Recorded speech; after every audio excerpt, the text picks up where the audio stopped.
Hey, hey, hey, happy Tuesday. Come on in, pull up a chair. The Gaming Gang Dispatch is in the air.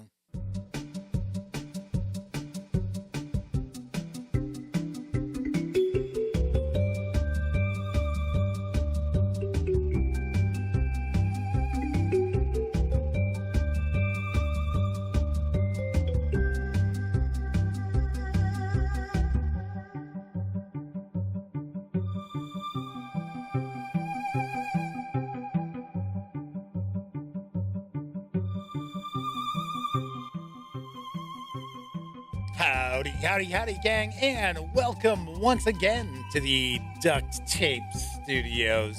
I'm Jeff McAleer, your host, here at the Gaming Gang Dispatch, brought to you by, incredibly enough, thegaminggang.com, which I happen to be the founder and editor in chief. So, welcome aboard. Tonight is Tuesday, February 7th, 2023. This is live stream 884. If this is your first time joining me, let me point out super casual around here. Just hanging out, talking about the latest in tabletop gaming news and taking a look at a tabletop game. So it's not as if we're investing ourselves into rocket surgery by any stretch of the imagination. Today, I am doing something a little bit different, though. Normally, we do a first look. Every once in a while, I do a review. And tonight, I am going to share a review. That's right. I'll be reviewing Tome of Beasts Volume 3 from Kobold Press. This is for 5th edition Dungeons and Dragons. We'll be diving on in just a bit. If you're not overly familiar with the stream, let me point out, if you're tuning in live to check out my review of Tome of Beasts 3, let me point out we tackled the tabletop gaming news of the day first. So it'll be probably about 40 minutes, to be honest with you, before I jump on into Tome of Beasts 3. So if you're watching live, kick back, put your feet up, relax, enjoy yourself. Hopefully, you're a subscriber, and I'll explain why in just a moment. But if you happen to be tuning in 30 minutes or more after the stream ends, well, if you're impatient, if you just gotta get to Tome of Beasts 3, you'll be able to do so because there will be timestamps. Those timestamps are located in the show notes, or depending on the device you might happen to be watching this on, those timestamps might be right there in the timeline of the video, right under your nose, their nose, your nose. So you can always jump ahead right into the review if you would like. All right. Anyway, if you are a subscriber, keep in mind this is a live stream. So that means there is chat available. It's not on screen. It's one of the ways I keep some of the more unusual commenters at bay, but I also do my best to pay attention to chat. Should also point out you must be a subscriber for 48 hours or more before you can take part in chat. And don't forget, when you're not watching videos on the Gaming Gang channel, be sure to visit thegaminggang.com for all the latest in tabletop gaming news, reviews, and a whole lot more that you will not find here on the YouTube channel. So let's see what's cooking in chat. First out the gate tonight is the Motor City Madman. That's right. The Madman is with us. He is one of our chat moderators, as is Flaming Huron, who is hanging out. Tessie Trekkie, Verdren Grabelox, Disavowed 92, Stray Kismet is here. Shaz, as well as Joseph Qualm, are hanging out in chat early on in the show. Very nice. Very nice. Welcome aboard, everybody. So let's jump on into the news because I've got a nice mix ahead of us tonight. Arriving in April from Pencil First Games is Mall Peak. That's right, Mall Peak. Sounds very interesting. So Here's what I know. Billowing smoke from page through what? Why is that? It did this the same thing last night when I went to try to change scenes. This is just so bizarre. I don't get it. And then of course, it goes to the open and then the music starts playing again. And of course, the music when I go back to showing just me, I don't know, that's really, really bizarre. And I'm looking right at the timeline of my little scenes that I've got set up, and everything looks fine.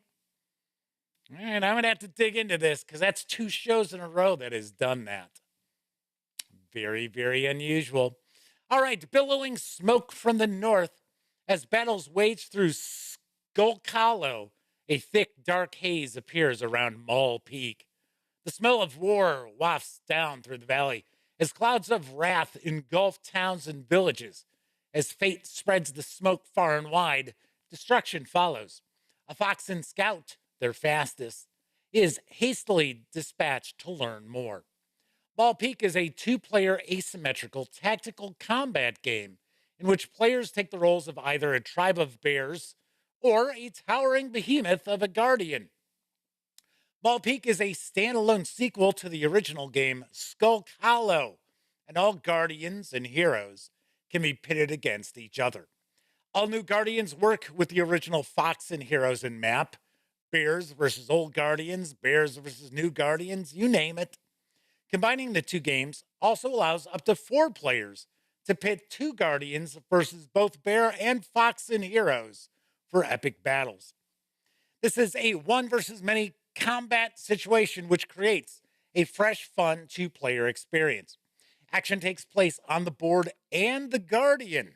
Not only does the battle occur on the kingdom board, but the bear must traverse full-size guardian game boards. Each guardian has unique routes and abilities to stop the bears.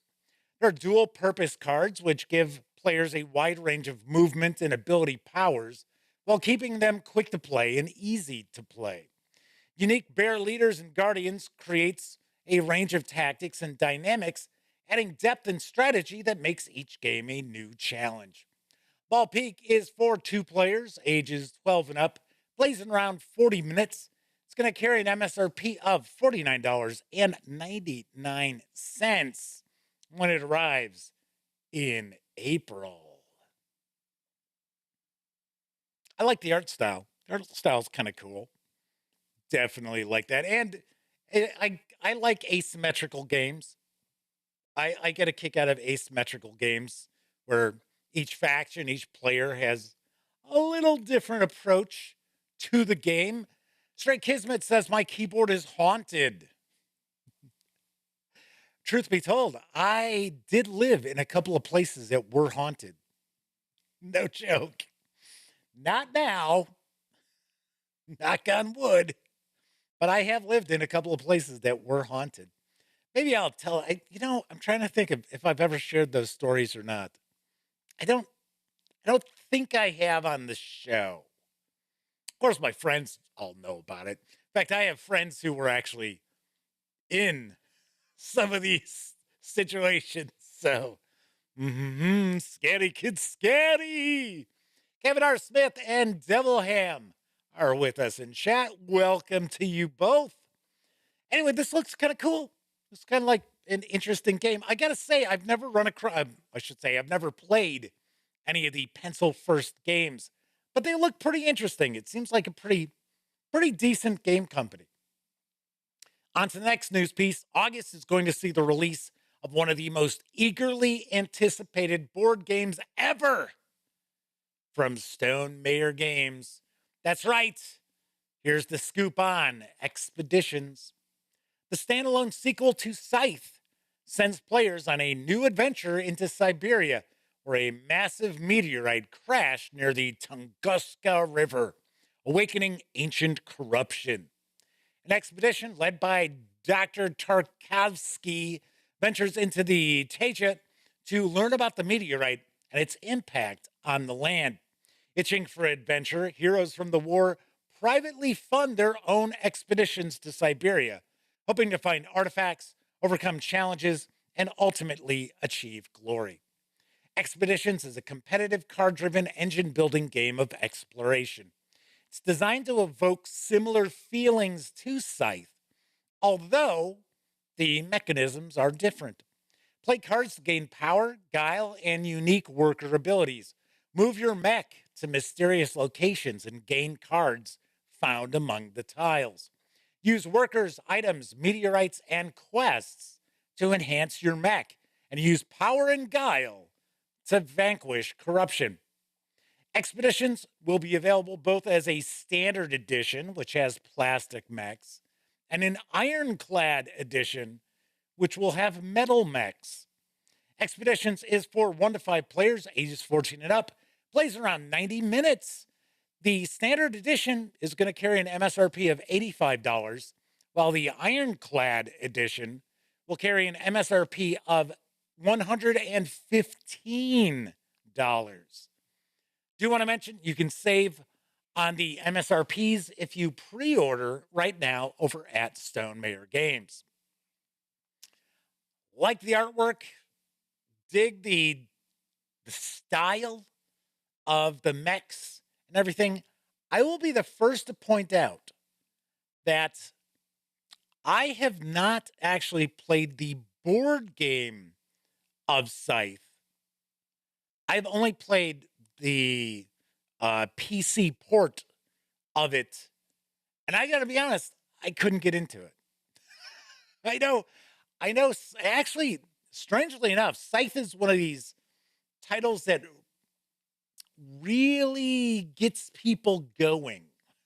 So it's like some people love it, other people dislike it intensely. I did not dislike it intensely. I think really the reason why I couldn't get into it on PC is just the presentation of it was not that exciting.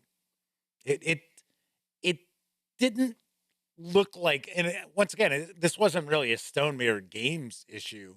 It was the company that did the port. It just wasn't as polished as we see a lot of tabletop board games, which are adapted for digital. I just didn't have it. But I'm kind of curious about this. I really, really am. Although, to be honest, I haven't reviewed a Stonemaier game in forever. They're one of those companies who, once I left Arizona, I don't know what happened. I have no idea. So, let's see who just popped into chat. Anthony Good is with us in chat. Devil Ham says they're super pumped for the Tome of Foes review. Just started looking into Kobold Press products, loving it so far. Well, actually, this is the Tome of Beasts, not Tome of Foes. Anthony points out the art reminds them a bit of Tales from the Loop. Yes, that is a good point. It is, of course, this is supposed to be, if I remember correctly, I think Scythe is set in like the 1910s-ish, kind of Russian peasants and all. So Devil Ham says, my bad. Yes, it's Tome of Beasts III. In fact, the reason why I'm sharing the review of Tome of Beasts III tonight is because it's hitting stores this week. So it is arriving in stores. I've already done a first look video a while back for it. All right, let's move into some role-playing game news. The Blood March is arriving in May for the old school Renaissance flavored Forbidden Lands. Here's the skinny from Free League Publishing. With this expansion, Forbidden Lands gets a whole lot weirder. The Blood Marsh is the name given to the volcanic region west of Ravenland, now accessible as the Shadow Gate Pass is again opened. This ancient place of battle-ready horse riders and secretive dwarves is rapidly changing due to the demonic vegetation spreading across the land. Most see this red curse as a threat to all that is good, while others view it as a good thing, or at least a necessary evil needed to reach other goals. The player characters can choose a side or side with themselves as the Legacy of Horn campaign sets the PCs on a hunt for Horn's Astra, a legendary set of artifacts sought by many in the Ashen Land. These powerful items are said to be able to stop the demonic growth or be powerful enough to ensure its triumph. Similarly to the Bitter Reach, the Blood Marsh expands the game world with a complete new area directly west of Ravenland, depicted in the core set. The map of the Blood Marsh, designed by Tobias Trennell, is divided into different terrain types and uses a hexagonal grid to regulate movement. Just like in the core game, players can go anywhere they like on the map and explore the world they want, in the way they want. Due to the modular way the campaign is built using adventure sites, the GM can make sure the players don't miss the story without any need for leading them by the nose. The Blood March and the Legacy of Horn are written by Eric Gronstrom, lead setting writer for Forbidden Lands and designer of the game's first campaign module, Raven's Purge. The Blood March is illustrated by Henrik Rosenborg. The hardcover will arrive on May 23rd, carrying an MSRP of $39.99. I'm going to take a guess that we'll see the PDF available around that time, maybe a little bit earlier.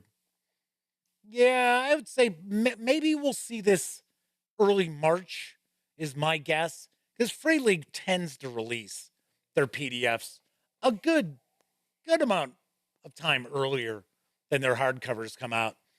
I'll take a guess PDF's going to be $19.99. That's going to be my guess. So, Stray Kismet says, love that game, Forbidden Lands. Well, the core set, the box set, was one of my favorite role-playing games of the year when it came out. It did make my list, and I did share that in my video. I really like it. I like how it's got an old-school mentality, but it's not just mechanically a rehash of the basic expert rules or AD&D or OD&D. So Tessie Trekkie said the PDF is out for backers already. Well, that means we'll probably see it even quicker on, say, DriveThruRPG. They say it's great. Nice. Yeah, the artwork is excellent. I love the line art that we see in Forbidden Lands. Always really, really nicely done. Moving right along, if you're curious about the index card role-playing game from Runehammer Games, which has been a topic of discussion, as well as my why you should play video for this month, then you might want to take a peek at the introductory adventure, The Last Voyage of Finnegan's Pride. Here's the latest. As ICRPG's loyal fan base continues to grow, requests for a complete introductory adventure for the system have consistently come in. The wait is finally over. Finnegan's Pride is a dangerous sea voyage to challenge new players and get new ICRPG GMs accustomed to timers, effort, and other key mechanics in the ICRPG Master Edition book. This adventure kit includes 20 pages of NPCs, monsters, scenes, and stories to lure your players and discover the Atoll of the Dead. This PDF also includes descriptive read-aloud texts and a 100 items seafaring loot table for all the goodies. There's also a virtual tabletop kit, all the tokens, maps, and title images you need to run this adventure on your favorite virtual tabletop. Plus, there's the ICRPG Rules Quick Start, a compact rules core with everything you need to dive in. You can score this adventure, VTT elements, and the Quick Start all together for $2.50. That is a sweet, sweet deal. And I got to be honest, I don't think this is available on DriveThruRPG. I think it's only from the Runehammer site. So keep that in mind.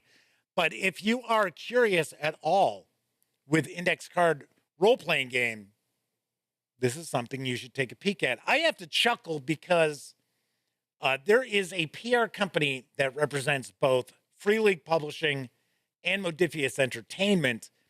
And strangely enough, I also have a contact that I go through at Free League for like review copies and that. But whenever I share something like video wise from Modifius or Free League Publishing, I always chime in to my contact at this PR company. And I had to laugh because I had sent them the link for the Why You Should Play video featuring ICRPG. And they emailed me back talking about how they run ICRPG all the time.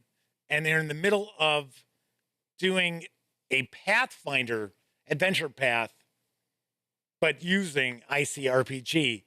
And I think it's kind of cool because there aren't too many people that I talk to from PR companies, not the marketing person from games companies.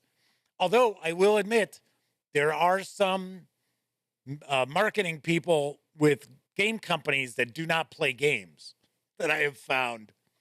But usually, people with a PR company that's just representing, say, like Wizards of the Coast, they're not gamers. So I thought it was pretty interesting that they're a big gamer. On to the final news piece of the night. Hydra Cooperative has released Completely Unfathomable. It is in print and PDF. I've got the dope. Completely Unfathomable combines the whole of Jason Schultz's 2018 Emmy Award-winning adventure, Operation Unfathomable, with its new companion volume, Odious Uplands, which I've just had a news piece about. But both of these are in one volume and adapted and expanded for the Dungeon Crawl Classics game by Paul Wolf.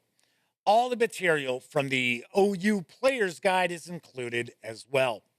In Operation Unfathomable, fledgling adventurers descend into the unfathomable underworld, a subterranean environment of unsurpassed strangeness and peril, seemingly beyond all hope of survival, on an apparently simple mission to discover what became of a powerful group of politically important adventurers bearing a missing artifact.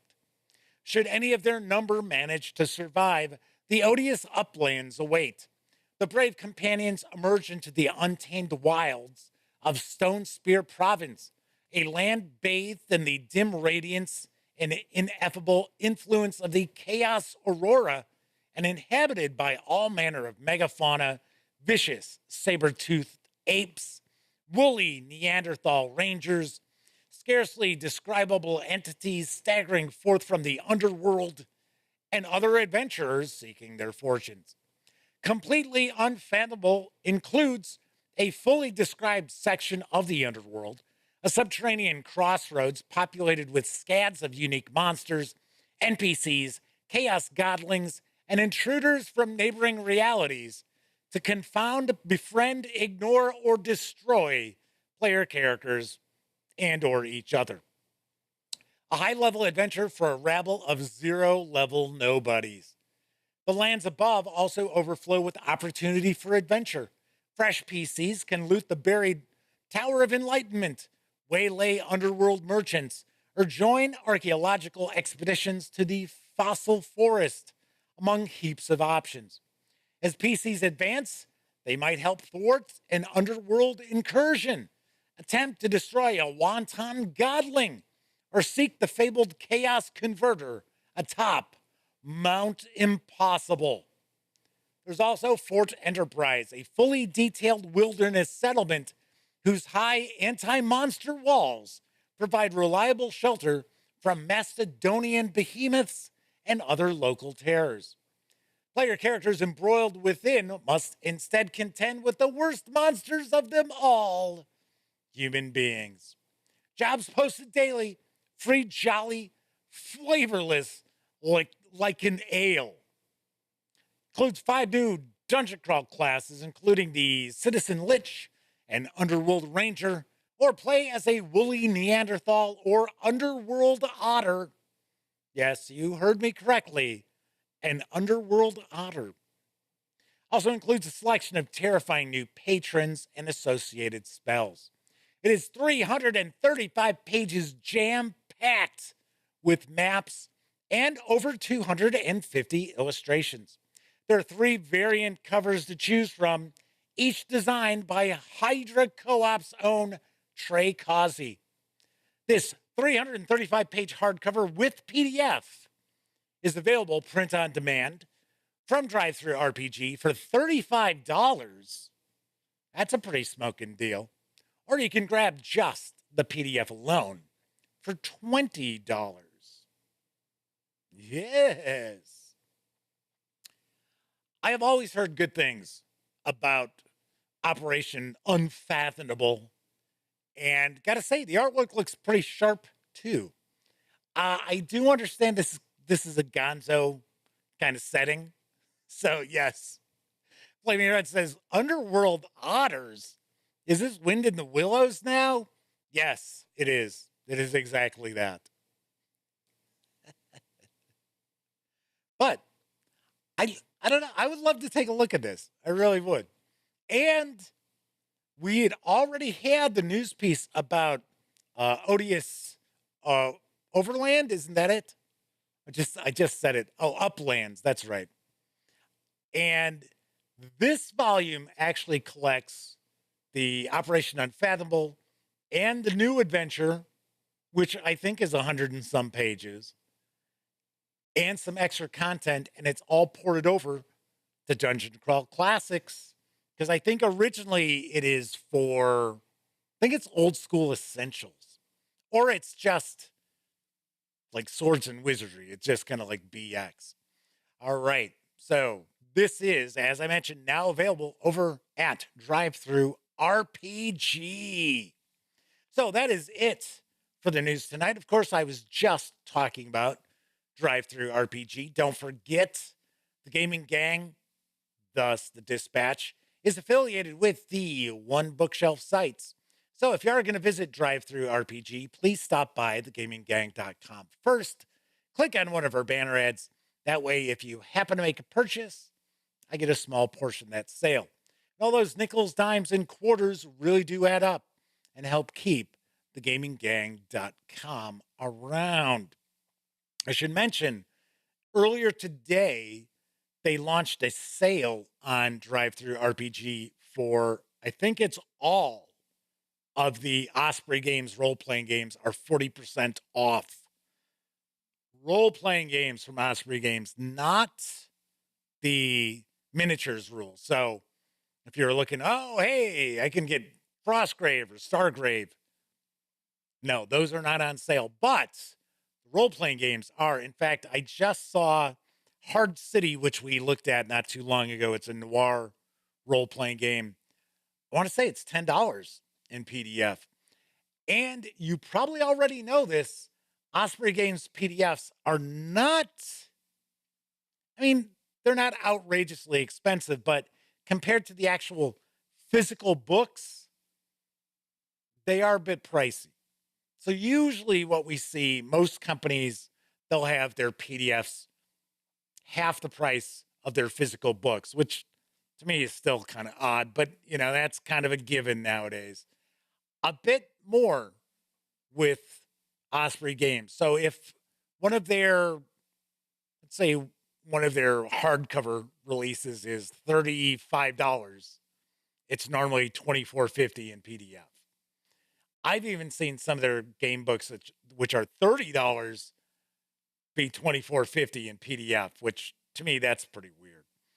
All right. Anyway, should also mention, if you like this video, if you dig the channel, if you find the gaminggang.com to be a valuable resource, hell, if you just like what we do, you can always swing on over to paypal.me/gaminggang and making a small donation.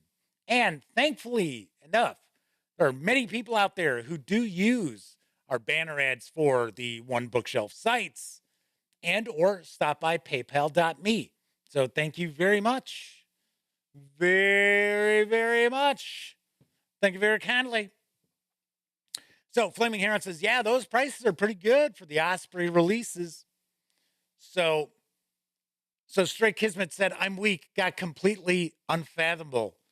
There's no weakness about it. It looks cool. If it wasn't cool looking, I wouldn't share the news about it. Yeah, here's some crap, everybody. Here, let's take a look at this crap.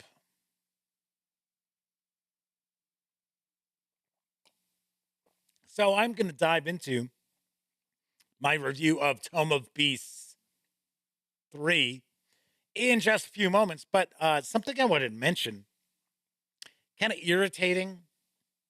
If you follow me on Twitter, I already tweeted about this. But YouTube can be a real pain in the ass. Although, I got to be honest, I don't really think it's YouTube. It's regarding copyright on music. So what I tend to do is I always upload both my brief intermission videos as well as any videos that I'm sharing from like a Kickstarter to make sure that I don't get flagged for a copyright violation.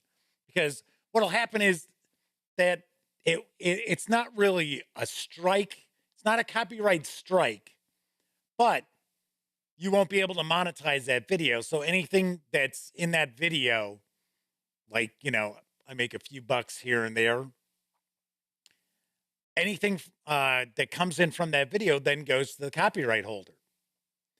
So that's why I make sure. And every once in a while, something gets through. I forget. It's like, oh, damn it. So I have to go in there and either cut that out or try to do something where it mutes the actual song, but keeps like the voiceover, which doesn't always work too well. So anyway, if you watched last night's show, I shared the video for the backer kit project for Kobold Ate My Baby, the orange book, the crowdfunding project from Ninth Level Games. So what I have been trying to do is I've been trying to get a lot of my news in that done at least the day before. So it frees up some time during my day to do other stuff like shoot video and things like that. So anyway, I actually had my news for yesterday's show done. And I had uploaded that video for Kobold Ate My Baby on the 3rd of February. And showed it was fine.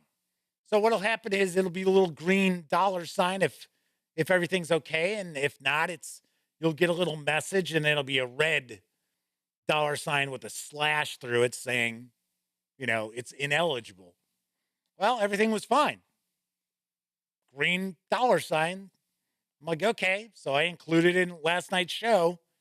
And of course, this morning, it shows copyright violation, copyright claim had been filed on it. Now, you figure that show was an hour and 21 minutes-ish? That video is 45 seconds. Yeah, this copyright holder is like, oh, well, we're going to get the monetization. So they actually got the monetization of all the views, which is nothing. I mean, if we're lucky, it's $1 to this point. It's just the fact that this happens that's very irritating. So I had tweeted this, and Ninth Level Games says, well, we have the rights to use that song. And I said, yeah, I tweeted back, and I said, yes, I get that. What they do is these copyright holders just throw out these claims. Because I even get notified of a video from Warhammer 40K that I shared. And for some reason, YouTube thinks I own that video, that I have the rights to that's my video. It's not. I shared it. It was from Games Workshop. But they still think that I've got, because it's embedded in a news piece. So that video is on the Gaming Gang channel. I get notified all the time about people possibly using my copyright content. And it's like, no, it's like, and I always just, like dismiss them because I don't own that. That is not my copyright. So what happens is these copyright holders, they get these notifications and they know content creators have to jump through all these hoops in order to be able to dispute this, that they've violated copyright by including copyrighted material. So these copyright holders know that most content creators aren't going to go through that hassle. So they just throw those out there. So, I mean, to be honest, it's bullshit. So I did set it up so it would remove that song, and it looks like it worked because it's back to being monetized. But still, it's something where the funny thing is that video, that 45-second video, is still showing in my account that it is not ineligible. It still shows, and it's shown it the whole time, the little green dollar sign. It's like, what? And then it even, I'll be done with this in a sec. The other thing that like drives me nuts is it tells you when you upload videos, if you're not familiar with how that works with YouTube, if you have a monetized channel, it'll tell you, hey, post this as being unlisted, where it won't tell people that that video is on your channel, but you'll be able to find out if there's any copyright flag, any violations, anything like that. So, of course, that's what I always do. It's like, for crying out loud. Flaming Heron says, yeah, the system's screwy. Yeah, it's bizarre. It is very bizarre. So, in essence, what happens is whenever that takes place, whatever views up to that point we had, all that monetization is not all. I mean, I don't mean to say all that like it's thousands of dollars, but I guess I should say, any monetization up until them removing that goes to the copyright holder. So, bunch of crap. Bunch of crap. Dante Viper Brendolini is with us in chat. Welcome aboard. I think I said hi to Liquid Nebula, maybe not. Maybe I have not. Liquid Nebula is pointing out that Completely Unfathomable is on their wish list because they need more Dungeon Crawl classics in their life. Madman says when their son was in competitive high school marching band, some artists demanded thousands of dollars for them to be able to play their music in competition. Complete BS. Yeah, that's ridiculous. So it's one thing if like the marching band is performing and they're charging money and and profit is being made, not where it's going to the school to, to pay towards stuff. But yeah, I don't know. So there is that. Anyway, so getting ready for Gen Con, trying to get some stuff taken care of. I keeping my fingers crossed that Saturday I find out that I've got a fairly decent time to jump into the housing portal. Because usually, now the past couple of years have been pretty good. Last couple of Gen Cons have been pretty good. I've been able to book good rooms. In fact, one year I was able to book over at the Crown Plaza across the street, which is my game plan again this year if I can. Otherwise, I'm going to look to try to get something on this, what they call Skywalk, which is right around the convention center. But I don't know if it's too late. Not going to be good because those rooms all sell out pretty quick. Pretty quick. So I got my fingers crossed. Fingers crossed. And my best friend Elliot Miller might go to Gen Con. I know I had pointed out last night, he said he wasn't going to. And part of that was because they turned him down for the press pass. But now he's kind of thinking, maybe. So fingers crossed on that as well. So Man says, yeah, the money went to the band program. I want thousands of dollars. I want $75,000 for you to be able to play Baby Shark. Rapscallion J is with us as well. All right. I honestly think it's about that time. Although I will point out, this is going to be the longest brief intermission that you have seen to this point. It's actually 5 minutes. But there's a reason. There's a video that I share at the end of the brief intermission that's like, what? So, I think it's time for a brief intermission.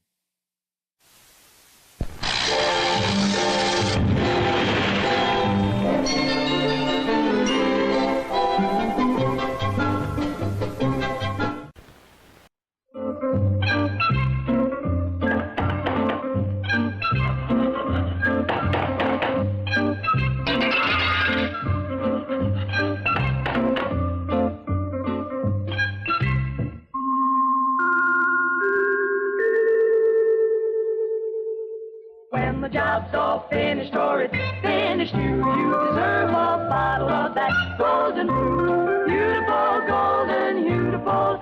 Say, beautiful beer is 14K, and 14K saves the day.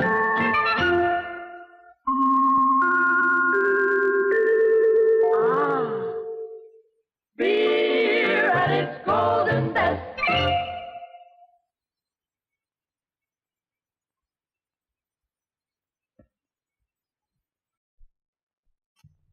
Come below, the Wilkins coffee's ready. I don't like coffee. Okay, Mac, have some water.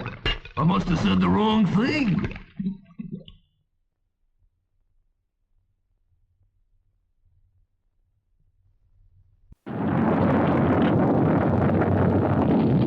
You're witnessing the creation of an incredible new world. A world of unbelievable excitement and fun. The world of the Dingalings. The Dingalings, here they come. The whole fantastic bunch of them. The most incredible toys you've ever seen. All new, all different. Holy smoke, what's going on? It's Dingaling Fireman coming to the rescue. He's got his own built-in pumper to save the day. Dingaling Shoe Shine gives you the brightest shine you've ever seen. Dingaling Answer Man's got all the answers in his head. Push the lever and he'll tell your future. Dingaling Spy hides in the shadows and discovers your secrets with his hidden camera. Here's a real champion. Dingaling Boxer packs a solid punch. There's a left, a right, an uppercut. Look at them go! Dingaling Rocky is right on target. He's one sharpshooter that doesn't miss. There's Dingaling Chef, and here comes Dingaling Gopher. Dingaling Chef salts your food, and Dingaling Gopher serves it to you. Dingaling Claw, lifting, carrying. He's the worker of the future. Dingaling Construction Worker keeps the whole place shaken with his jumping jackhammer. And Dingaling Policeman upholds the law with his whistle and nightstick. The Dingalings walk like this and glide like this on the ground or on the special Dingaling Skyways. Forward, right side up, upside down, defying all laws of gravity. Uphill and downhill with loops, returns, over hills and valleys. They even drive their own Dingaling vehicles. You've never seen anything like it. But wait, here comes the greatest Dingaling of them all, presenting King Ding, mighty ruler of the Dingaling world. What's this little guy doing? He's in King Ding's elevator and is riding up through the inner power plant. You see it all on the incredible closed-circuit TV screen built right into King Ding's back. Now he's getting close to the head. He's there. He becomes King Ding's actual brain. Watch him move his control levers and make the mighty King Dane go. With boys all over America right behind him to help him perform his tasks and rule the ding-a-ling world. What makes all this fun and excitement in the ding-a-ling world possible? This, the Ding-a-ling Power Pack. Just one power pack is all you need to make any of the ding-a-lings go. The most fantastic invention you've ever seen. It snaps in and out quickly and easily. With a price for the power pack and the ding-a-lings you find hard to believe. And that price will make it a year-round seller. The Ding-a-lings, a whole new concept created for fun and excitement, complete with special skyways, vehicles, and accessories. And a $3 million TV campaign will introduce the world of the Ding-a-lings for what it is. The most incredible fun idea ever to hit the toy market. Stand back, world. There's a whole new one on the way. The wild, wonderful, wacky world of the Ding-a-lings.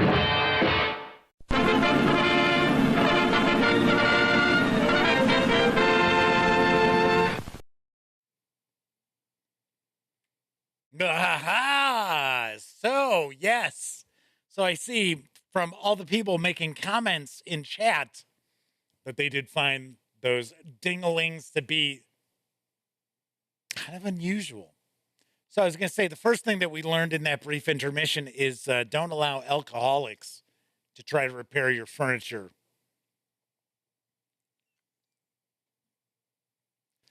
So, yeah, so I wanted to share that ding-a-lings video because I stumbled across it. And for some strange reason, those, no pun intended, they ring a bell that I seem to think as a kid, we had a couple of those. But just talk about just kind of reaching into a hat and pulling out ideas. All right, so let's see. We've got the firefighter, we've got the policeman, we've got the spy, we've got the cook, we've got the shoe shine. The shoe shine ding-a-ling? What? But the whole part where they like move on the track and that they can go upside down on the track, that's what I seem to recall. That is kind of what I remember. So I've had a few folks pop on into chat. Sarah D is with us. She's been lurking. We know it. She's one of our chat moderators. And a hello to Mr. Eddie T, if he happens to be watching as well. Who else do we have swing in? James Eck, Roger Prudhomme is with us too. And Coco B says, is this a ding-a-ling infomercial? Actually, you know what it was? It was a promotional video that would have been shared with retailers, with people who own toy stores and things like that. That's what that video was from. That's why it was so long. But I thought, I was like, you know what? This is very unusual. I think I'll share that. Just like, I think I've talked about this once before. I ran across a promotional video for Channel 32 here in Chicago. So it is WFLD TV. And it was from, I think, 1971, maybe 74. And it featured BJ and the Dirty Dragon. So I would share that one day, but it's like a half hour long. But it is so weird because it's BJ and Dirty Dragon pitching Channel 32 to advertisers. It's like, yeah, it's really wild. It's really, really wild. All righty then. So today I am going to be sharing my review of Tome of Beasts III from Kobold Press. It is written by dozens of designers and artwork is provided by dozens of designers. And who was it that just pointed out Oh, we've got King Ding Jeff. Yes, there you go. I am the King Ding. So Devil Ham says Jeff sharing his dingalings video. Is this OnlyFans? No, it is not. It is not. Yes. Yes, King Dong. That was the first thing I thought I saw in that video. I was like, King Dong. I was like, oh no, it's King Ding. Okay. All right. Anyway, this 426-page hardcover carries an MSRP of $59.99. It is arriving in stores this week. In fact, your friendly local game store may already have this on these shelves. Of course, you can also score just the PDF alone over at DriveThruRPG for $29.99. From Scaling Jaces. You weren't alone in that one, Jeff. So here we've got Tome of Beasts 3. Let me grab a quick sip here.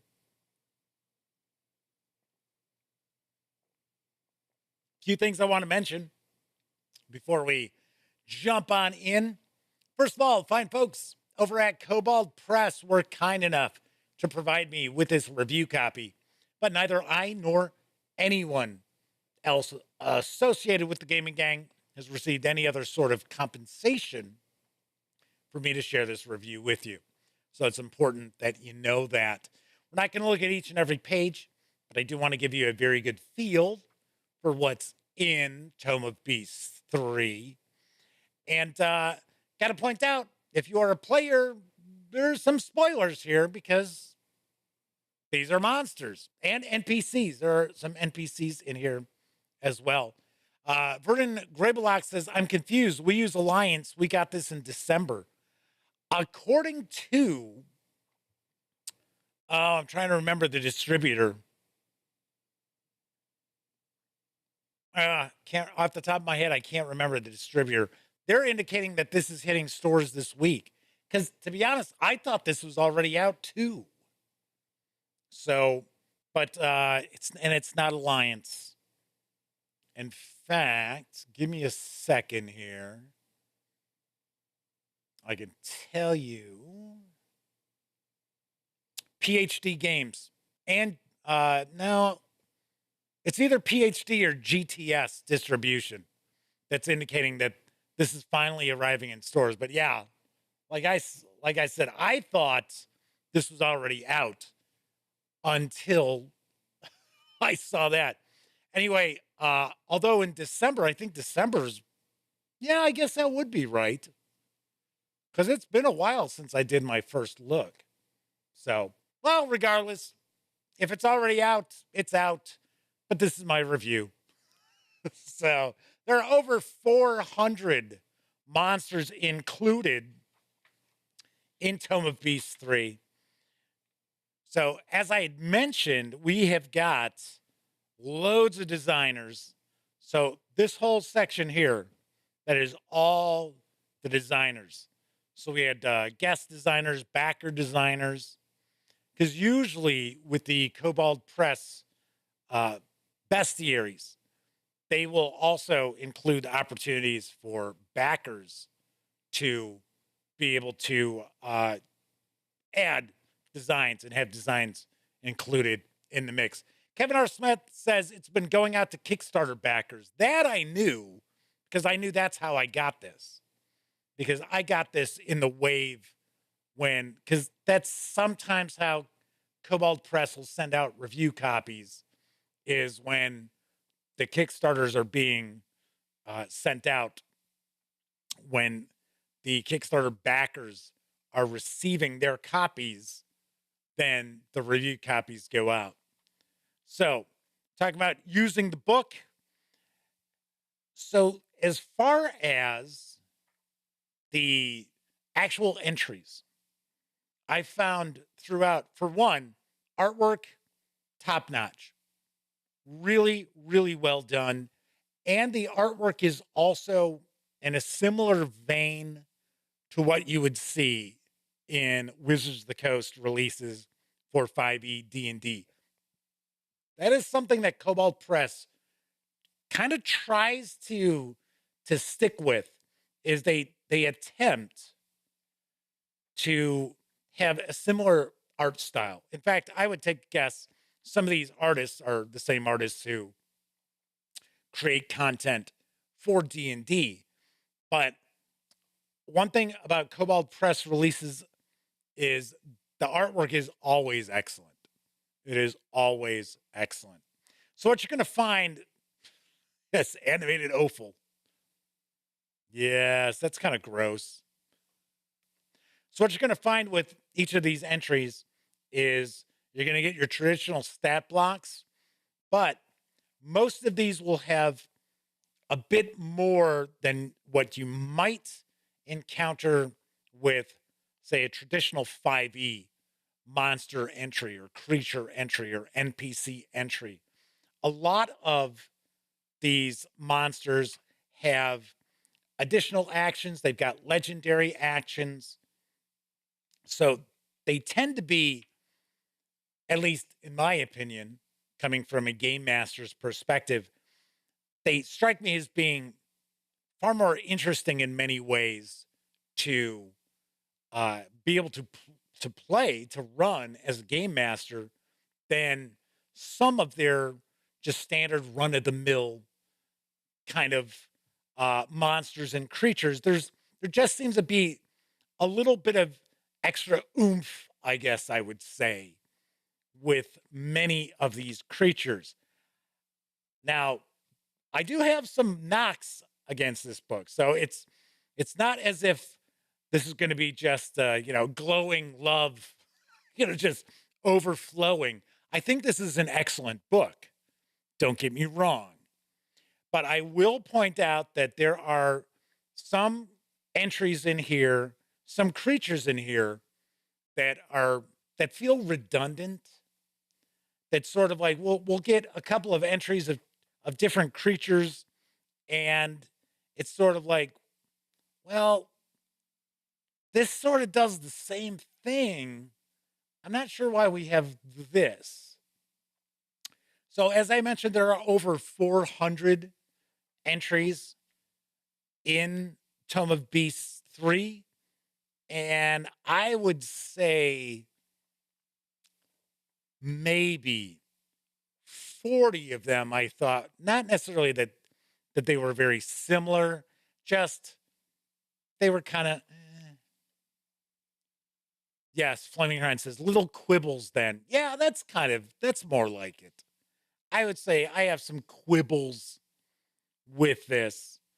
And that's mainly it. That's pretty much my main knock against this is that we have multiple creatures that sort of do the same thing. And let's be honest. I mean, it gets to the point where we have so many bestiaries out there from so many various different sources. And I mean, how different can things get? It comes to a point where it's like, okay, if you start creating creatures that are like completely out there, then people are going to kind of disconnect and be like, well, how am I going to run that?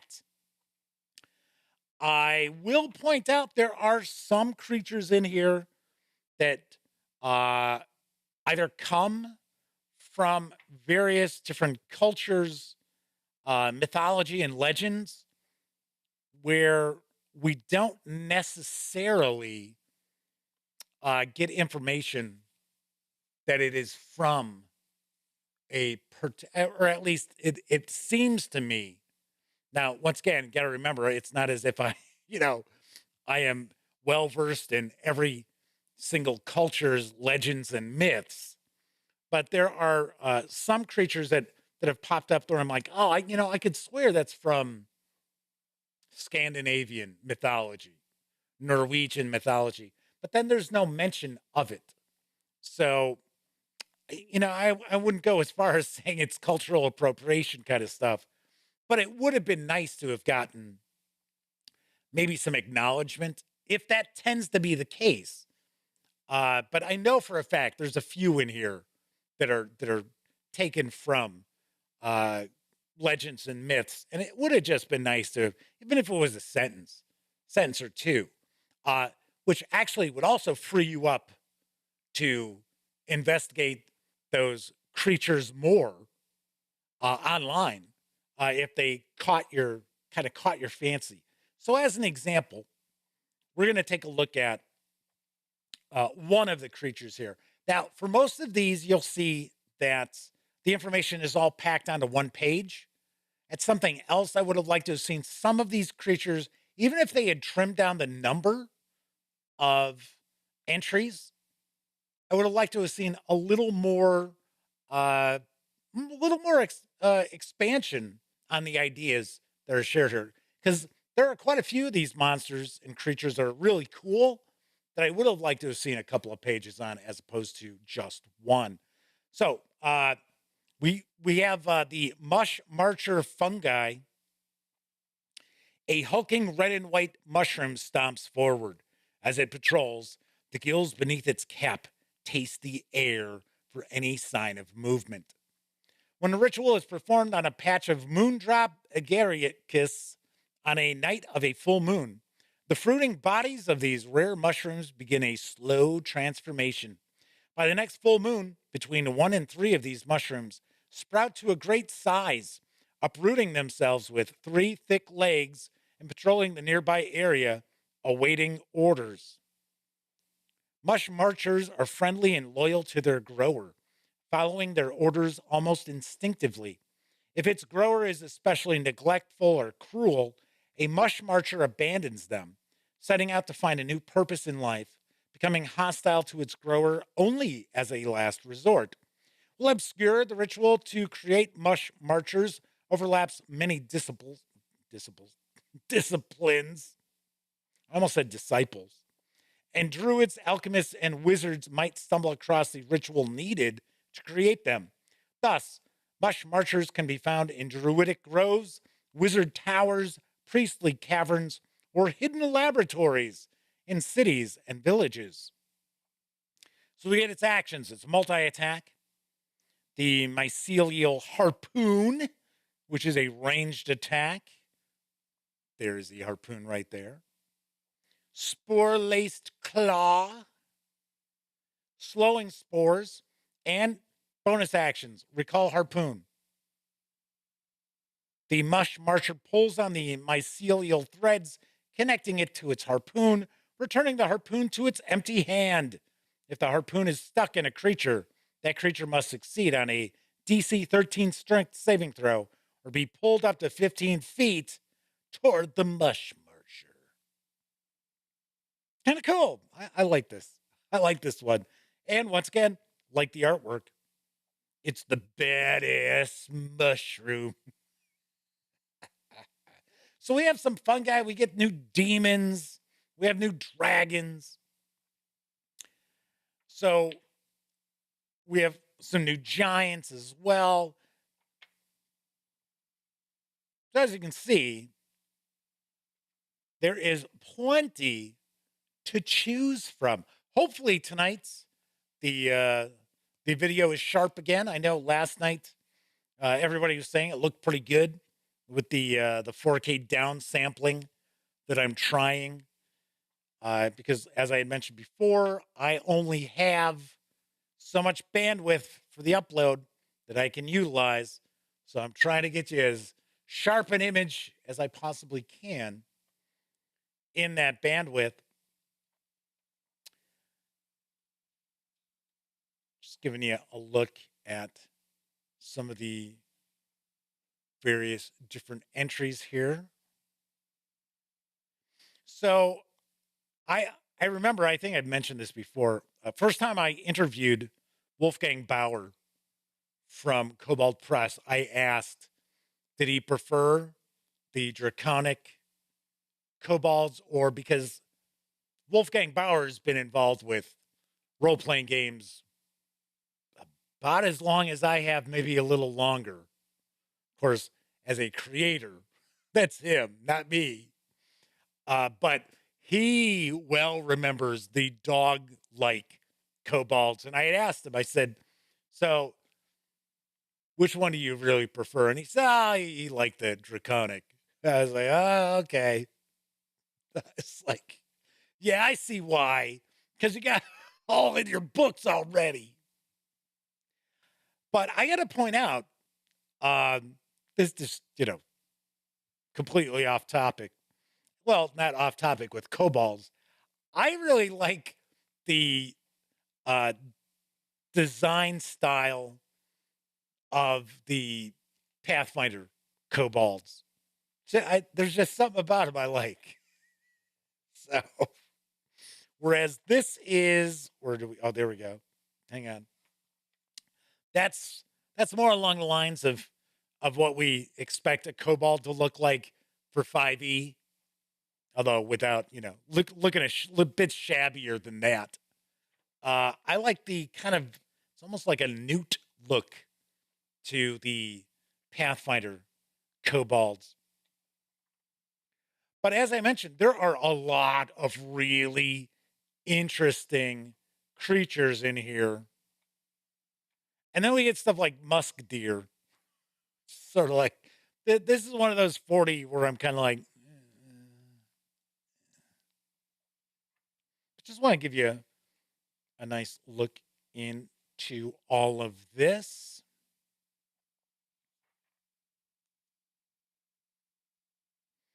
The Rock Chewer Ogre.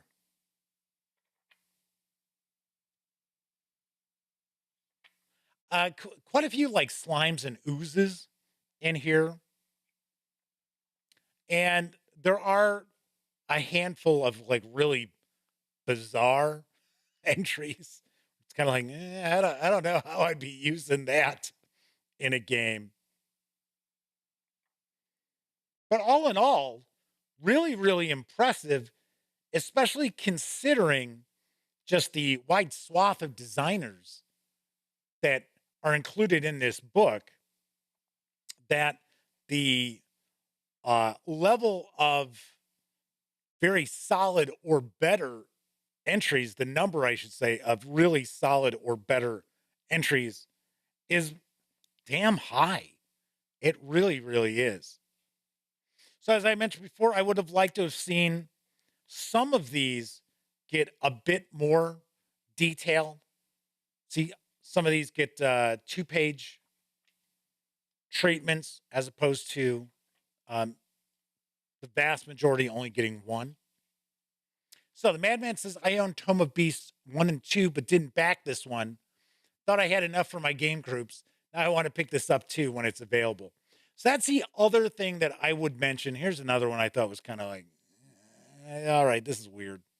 So Anthony asks, and I was going to mention this too, are all these creatures Midgard based? No. There are a good number of them that do tie into the Midgard setting, but I wouldn't say all of them. And even those that kind of tie into that setting can easily be dropped into any 5e campaign in all reality. Because if you think about it, Midgard is not that radically different as far as being a fantasy setting. I think as a fantasy setting, it is excellent. I think it's top notch. I really like it a lot, but it isn't as if it's like, oh my gosh, we've never seen anything like that in 5e.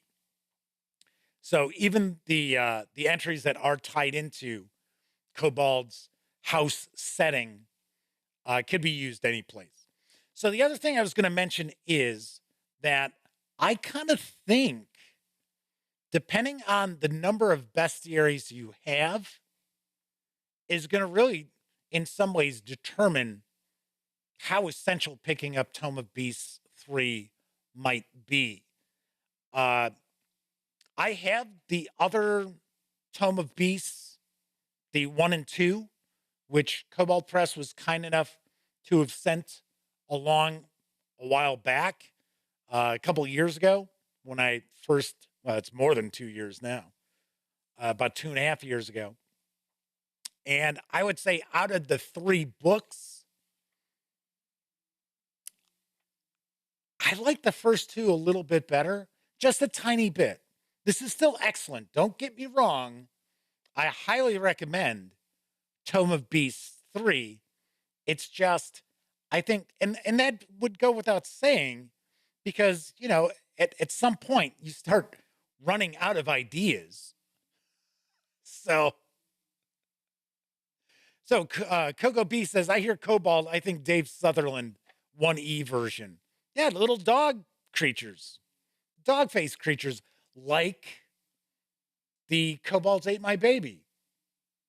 That's, you know, not as cute as that, but yeah, to me, they're little dog faced creatures, like dog faced goblin sized creatures, not necessarily draconic. But I understand the change that was made, and kobolds became far more popular once that happened.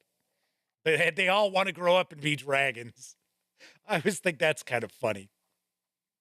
But anyway, as I was saying, I think if you have a lot of bestiaries, then this probably wouldn't be in a must-buy category for you. If you are someone who has, a monster manual and maybe a third-party bestiary or two, I really think this should be part of your collection because it's got some really, really unique creatures. Were there any Baba Yaga creatures? Not really. As far as, well, like Baba Yaga themselves, no. But I have to ask, Anthony was curious about Baba Yaga creatures. How would you define a Baba Yaga creature? I got to be honest. I mean, I'm not sure what that would mean. Sorry. Something else I will point out, complete transparency, and if you follow the Gaming Gang, you already know this. I do not run 5e. But then again, over 40 years of running role-playing games, I think I'm at the point where I can, read through an adventure or go through a bestiary and say, oh, yeah, that's interesting. Oh, yeah, I could see using that in a, certain situations that, I could see building something around that creature, that monster, what have you. And on the other hand, saying, that's kind of, what the hell is that? Kevin says they're pretty sure that the change to the draconic kobolds happened because of the old 2nd edition module, Dragon Mountain. Yeah, I'm sure there was some discussion inside TSR, and let's make these more unique. All right. So anyway, there's kind of a peek at. There's another one that's kind of like a peek at Tome of Beasts Volume 3 from Kobold Press. I'm going to swing on over to the other camera so that I can share my final thoughts as well as my review score. So, as you could tell as I was discussing this, I really do like this a lot. I think this is an excellent book. So when I was talking about, I've got some minor quibbles and things like that, nothing which would prevent me from recommending that a vast majority of people add this to their collections. Just like when I mentioned that personally, I like the first 2 volumes of this series a little bit better than this 3rd volume, does not mean that I don't think this is excellent as well. It's just I like the other 2 volumes a little bit more. That's all I mean by that. So I know sometimes people hear something and they think right away it's like, oh, wait a second, Jeff means this. And I'm like, no, it's not what I mean. Listen to what I'm saying, not what you think I'm saying. So in no way do I want anybody to think that I was being negative about this bestiary, because I like this a lot. There's a ton going for it. Artwork, for the most part, fantastic and pretty uniform. As I mentioned already, it's in theme with 5e. So the artwork in here is very, very similar in style to what you're used to seeing in Dungeons and Dragons, which, in my opinion, I think goes a long way for third-party 5e products, myself personally. Anyway, but really, really like this quite a lot. I think its impact is diminished if you own a lot of bestiaries already, because yeah, there's only so many ideas out there, right? Also, I did find, as I mentioned previously, there were some entries that felt redundant. It was kind of like, oh, we got two creatures here that kind of do the same thing. Not sure why we've got two. So, but other than that, I think this is fantastic. I think it is really, really well done. Top notch. It is certainly something I definitely recommend that you pick up. So on a scale of 0 to 10, I give Tome of Beasts Volume 3 from Kobold Press a 9 out of 10. So it is that good. I certainly do recommend it. Stray Kismet says, Jeff hates it, everyone. Let's go home. So the funny thing is, I had almost thought as a gag, when I switch cameras and I show the overhead for this, I was almost tempted to say, all right, I really like this a lot. It's excellent. Thanks a lot, everybody. And then started to end the show. And I thought, something will go wrong. Anthony says, like the Baba Yaga horseman from the first tome. Not that I recall running across in here. Like I said, there's over 400 entries. So I can't tell you, right off the top of my head what every single one of them was. I don't remember it. I don't recall it. Arash Steindam? That's a guess. I'm sure I'm not even close. Said they picked up the book too. They like it too. Yeah, it's good. It's very cool. I got to be honest. I really haven't run across anything from Kobold Press that I disliked. Even though Scarlet Citadel, I thought was okay. It still wasn't that I disliked it at all. It was, there's just some things about it I wasn't so keen on. Although Empire of the Ghouls I thought was excellent. Arash, I believe that is how it's pronounced. Cool deal, from Hawaii. Well, welcome aboard. Thanks for joining us this time around. All right, so once again, 9 out of 10. Very cool. So did I see the huge Kobold Press Humble Bundle for $25? I have not. I have not seen from Kobold Press. So that may be brand new, because the funny thing is, I looked earlier today, now maybe it was yesterday, to see if there were any new bundles that were out there that I should share. And everything looked the same. Humble Bundle had, of course, the Pathfinder bundle that actually, as far as I understand, is doing really well. So I will take a peek. And I already have, oh, you know what? I've got an open news piece for tomorrow. So if that is the case, I'll check that out and I'll add it. And that'll fill up the news. Thank you very much for sharing that info. All righty. So what's cooking tomorrow? Well, it's Wednesday. It's going to be a War Game Wednesday. War Game-ish Wednesday. Well, it's a game about war. I'm going to unbox and take a first look at the Grizzled Armistice Edition from Cool Mini or Not. So the Madman has already pointed out this is not an easy game to win. And it can be kind of fickle. Sort of. Up to the fates of how the cards are shuffled and dealt, I guess. But we're going to find out. And this Armistice Edition actually comes with minis. And these aren't 32. These are actually quite a bit bigger. I would say these are probably closer to 50, 55 millimeter.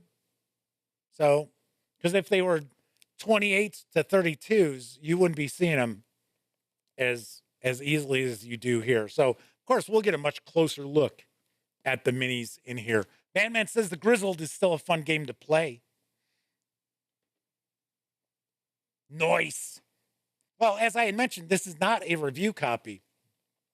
I'll talk about that tomorrow. This was another game that I picked up on clearance over at Tabletop Game Shop over in Oswego, Illinois, which is about 12 minutes from me. And I picked it up for 18 bucks. I don't even know what it retails for. So it's supposed to be 70% off. So I pop up there. I'm going to pop up there every couple of weeks, see if there's anything that's on the seriously cheap. We already took a look at the Dark Knight Returns, which was like $109 game that they had on clearance for, what was it, 25 bucks? So pretty sweet. All right. So that'll be on tomorrow's show. And then, I should mention, I did hear from the PR company for Dungeons and Dragons. They're the PR company that handles D&D for Wizards of the Coast, because they have a different company that handles PR for Magic the Gathering. I've never been able to find out who they are. So I've even asked the PR company from for D&D, and they're like, we don't know. I'm like, oh, okay. So I have the new adventure compendium for D&D Beyond. So for reviewers, for the first time, they actually presented codes, complimentary codes, for us to get a sneak peek at it, a first look. It is the entire thing. It's the entire Keys from the Golden Vault. But of course, it's for D&D Beyond. So it's not presented as you would see like in a PDF. It's all links and things like that. So I'm going to start taking a peek at it. And it's been indicated that the regular edition, as well as the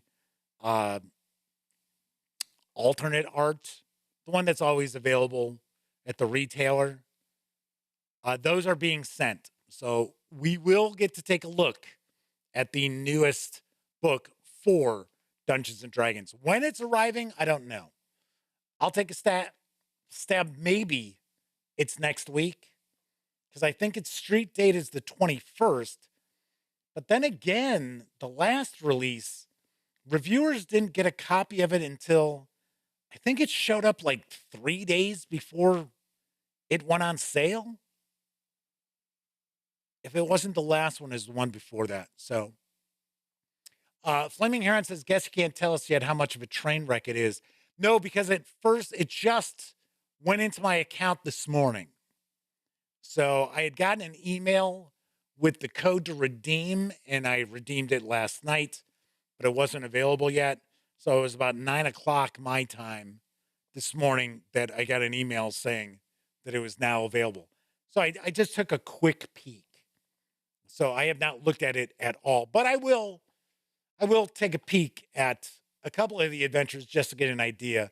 But I'm not going to look through the whole thing before it arrives, because I still want to do a first look video where I'm as surprised by what we find as you are out there watching. So anyway, next week, it is going to be Kobold Press week.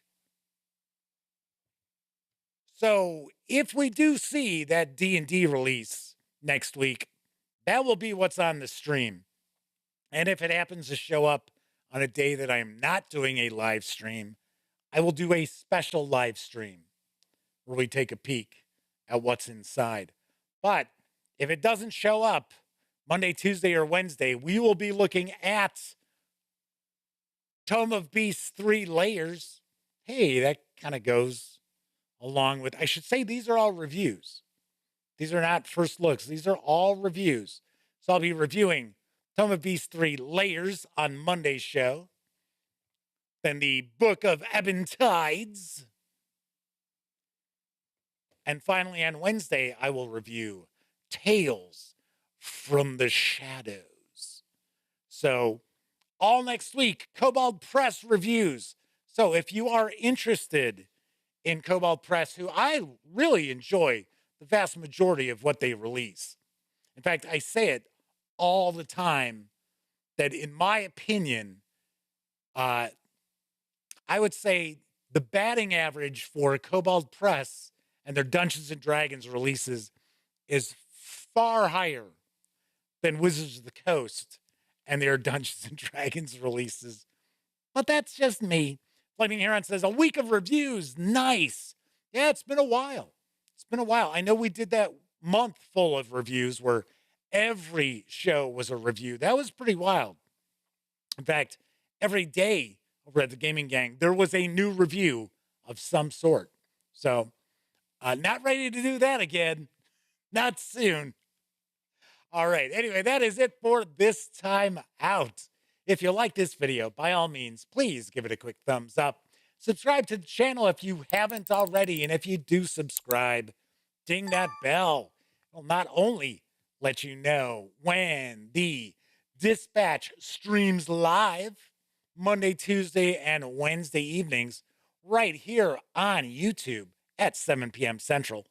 It'll also inform you when I upload other videos, such as this month's edition of Why You Should Play, featuring the index card role-playing game from Runehammer Games and Modifius Entertainment.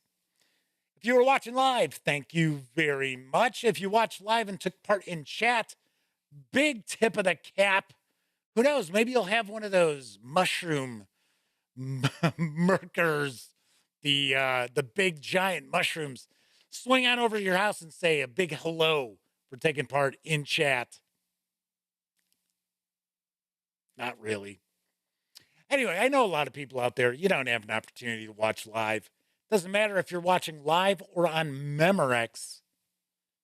Thank you very much for taking time out of your busy life to watch any of the videos here on the Gaming Gang channel. Everybody enjoy the rest of your morning, afternoon, evening, whatever time of day it happens to be in your neck of the woods.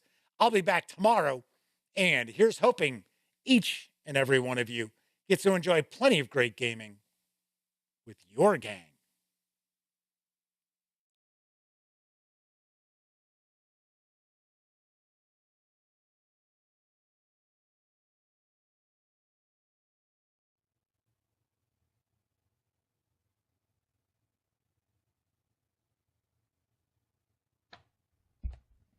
Oh, hey, you're still here.